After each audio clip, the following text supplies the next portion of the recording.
Quelques heures après la tenue de la première réunion ministérielle de la Commission nationale de contrôle des armes légères et de petit calibre et de réduction de la violence armée par le vice-premier ministre en charge de l'Intérieur, Sécurité, Décentralisation et Affaires coutumières à Kinshasa, Jacquemain Chabani-Louko a jeté son dévolu sur la province du Congo central que dirige le gouverneur Grace Nkwanga Maswangi Bilolo pour la célébration de la Journée internationale de la destruction des armes légères et de petit calibre. Pour la Commission nationale de contrôle des armes légères et de petit calibre, bras séculier du gouvernement national dans ce secteur, la situation sécuritaire et l'insuffisance des lieux de stockage sont parmi les raisons de la prolifération de ce type d'armes. La situation sécuritaire, l'insuffisance des infrastructures de stockage, le manque de rénovateurs qualifiés et d'équipements appropriés favorisent l'accumulation des armes non fonctionnelles.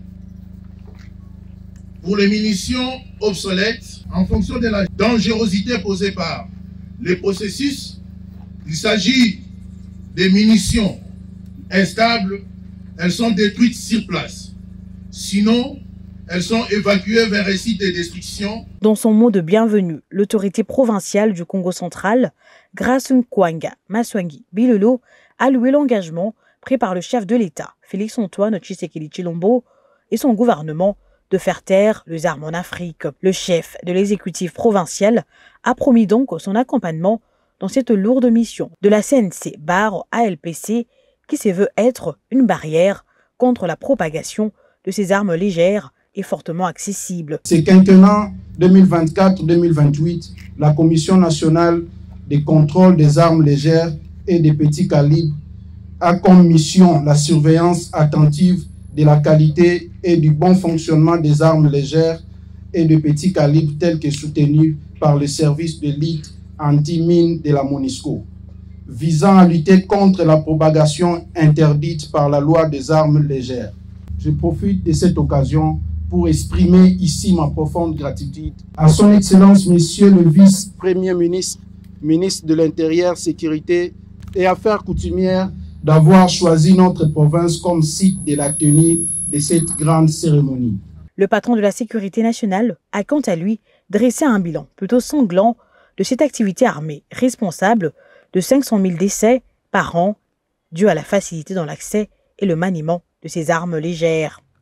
Les armes légères sont peu coûteuses, faciles à manipuler, à transporter et à cacher. Leur accumulation a une grande responsabilité dans l'aggravation des tensions. Les armes circulent dans le monde entier, bien au-delà des zones de conflit. Cette prolifération est la cause directe de nombreuses violences, homicides, tortures, viols et d'autres mauvais usages.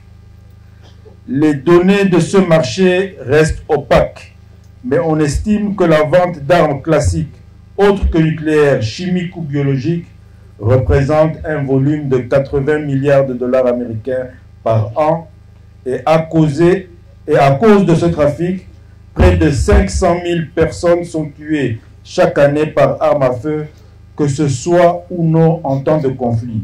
Deuxième acte, et pas le moindre de cette importante journée, la visite du site aménagé pour la destruction de ces armes illicites, approvisionnant un grand circuit des organisations criminelles. En vue d'appuyer la quintessence de cette journée, le vice-premier ministre en charge de l'Intérieur et de la Sécurité a procédé à la destruction symbolique de certaines armes sous le regard de l'autorité de province et autres invités à cette cérémonie.